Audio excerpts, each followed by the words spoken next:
Hello, welcome to my YouTube channel. My name is Sylvia Litaba or Siva Kathy. So today we are going to look at another interesting topic, sexual behaviors. Okay, so guys, before I continue, like, share, comment and subscribe to my YouTube channel for more interesting topics. Okay, so I said we're going to talk about sexual behaviors. So somebody out there might be asking, okay, what do you mean? What is a sexual behavior? So what is a sexual behavior? So a sexual behavior is a behavior exhibited by an individual to gratify one of their basic needs. In this case, a sexual need. So you want to gratify your sexual need. So there are two types of sexual behaviors. There are unsafe and safe sexual behaviors. Okay, so we are going to look at both of them, the safe and the unsafe sexual behaviors. So I'll start with the safe sexual behavior. I'm trying by all means to make this video so brief. Yes, so I'll be a bit fast. So if you have any question, please post your questions, your comments, in the comment box. I will be able to reply to you where you're not clear. So please comment if you have any questions. Thank you. Okay, so what are the safe sexual behaviors? So number one is abstaining from sex completely, not having sex. So you are safe, like you're safe from anything that has to do with sex, that the risk that comes with sex. So when you abstain completely, you don't have to worry about, oh my god, I'm pregnant, oh my god, I've got HIV, oh my god, I have an STI. So you don't have to worry. So you're safe. So like you have no worry about anything. So abstaining from sex is a safe sexual behavior. Another one is limiting your number of sexual partners. Very, very important. There's so much cheating going on, guys. Limit a number of sexual behaviors. If you're sleeping with one person, sleep with one person. Don't have multiple sexual behavior partners. So you limit on the number of your sexual partners, then you're going to be safe. Okay. Another one is respecting your partner's decision not to have sex. Don't force someone to have sex with you.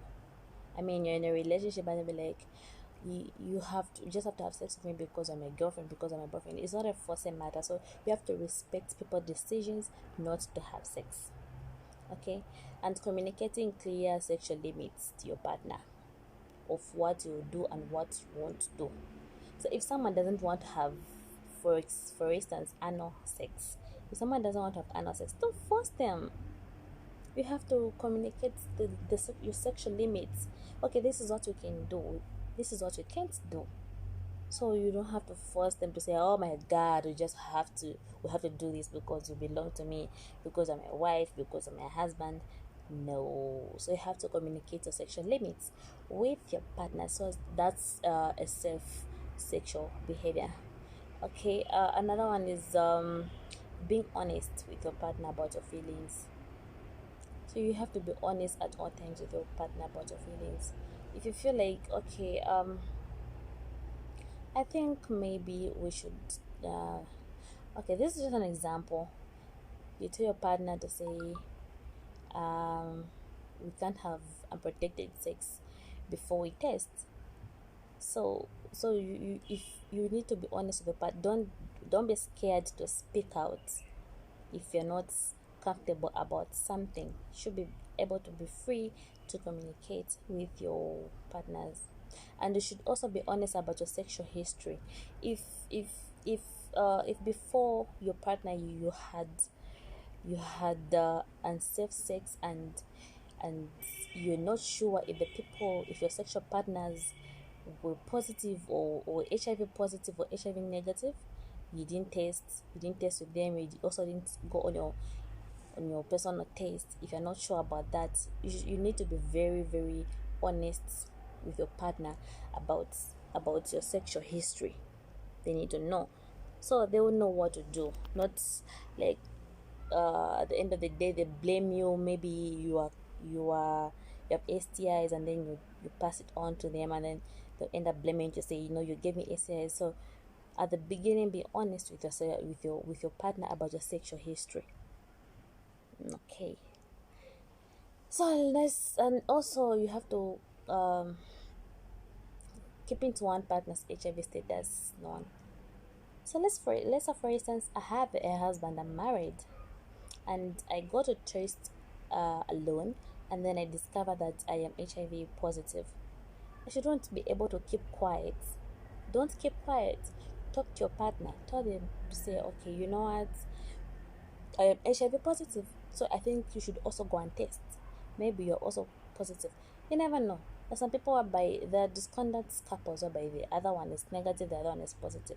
So when you talk to them on time, they'll be able to go and test to know their status. If they are negative and you're positive, they will know how to. The health care providers will be able to advise you on how you are going to live as a couple, on how you're going to prevent your other partner from contracting the virus.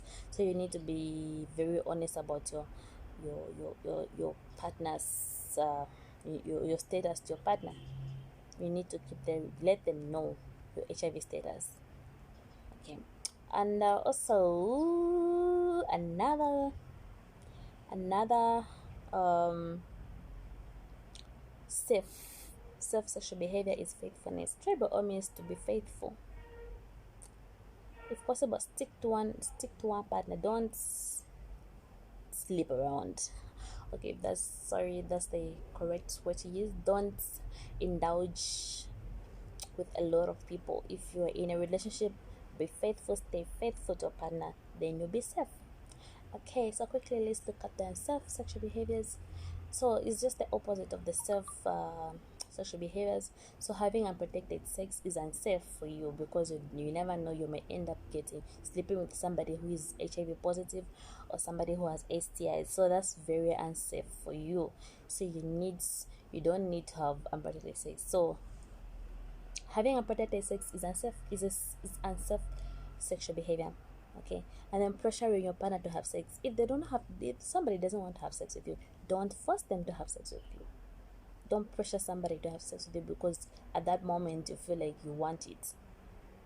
You never know, they might have a reason of not wanting to have sex at that particular time.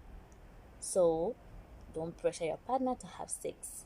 And having casual sex without condoms is unsafe sexual behavior. Having sex without a condom, if you do not know your partner's health, sexual history, pardon. So if you do not know your partner's, let's say for instance, if you do not know your partner's HIV status and you're having unprotected sex, that is very unsafe because you never know, you may end up contracting the virus. You may not just HIV, you can also get STIs and other things and other unintended pregnancies. So you need to know your partner's sexual history, like I said on the safe sex. So here on the unsafe sexual behavior is having sex without a condom, without knowing your partner's sexual history. Not being able to be honest with your partner's sexual history is also unsafe.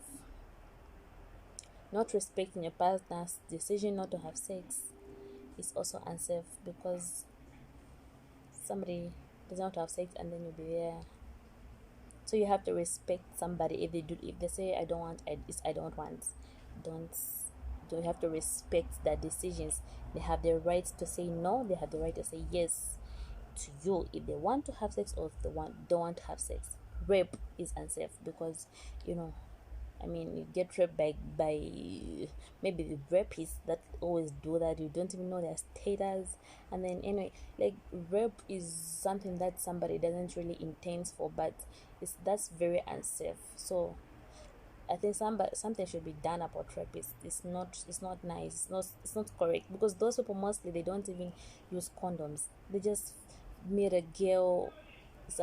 Maybe it can be done on the streets in our homes. People get raped in their homes, and maybe somebody is not even using protection. They just have sex. They rape you, and then you end up getting STIs, viruses. unintended pregnancies. So that is very unsafe. So quickly, let's look at the benefits of sexual behaviors. So what are the benefits of safe sexual behaviors? What are the benefits? Okay, so they protect against STIs. So when you practice safe sexual behaviors, you'll be protected against STIs. That includes HIV and AIDS. Let's say, for instance, you've abstained. How are you going to get it? Apart from the other means like mother to child and sharp objects or blood contact. So aside that, if you are practicing safe sexual behaviors, you'll be safe from HIV and AIDS, and you also prevent unwanted pregnancies. And also, it also improves your self-esteem, and it boosts your self-esteem and confidence. Like, I mean, I'm free, I'm practicing my self-sexual behaviors, so your confidence will be up, self-esteem will be boosted. It also promotes a healthy life, guys. Health life. Don't need to worry about anything. You live a healthy life, without worries. Yeah. Alright, so what are the risks or consequences of unsafe sex? Remember I mentioned what are the having not using protection and not respecting your partner's decision not to say no, not knowing your partner's sexual history. Yeah, so what are the consequences of those unsafe sexual behaviors? So number one, you contract HIV. If you do not use a condom, what happens? And you sleep with somebody who is infected, you end up having HIV and AIDS, and they also contract STIs. So unsafe sexual behaviors are not safe at all, like the word itself. So you need to be very careful. You need to take care of yourself as a human being. Make sure you practice safe sex. So another one is hurting your wife, your partner, because if you force them to have sex with you, or you get raped, that's hurting somebody, not just physically but also emotionally. Okay. Unwanted pregnancies, you end up getting pregnant because you practice and serve sexual behaviors. So guys, let's look out for ourselves, look out for our friends, look out for our families, look out for our younger ones. Let's make sure we talk about these things. People should practice safe sexual behaviors in order to be safe from unintended pregnancies, STIs, HIV, all these things, getting hurt. Okay, so thank you for listening, and if you have any questions, please, if you have any question, you can comment it down. I'll reply to your question. So that's basically that about safe and unsafe sexual behavior in summary. So safe sex, practice sexual behaviors, and you'll be safe from all these unintended things, and you're going to live a healthy life. So look out for yourself, look out for your friends, look out for others. It's very, very important. So guys, thank you for listening. My name is Sylvia Litara. Please don't forget to like, to share, and to comment and subscribe. Thank you. Have a good day.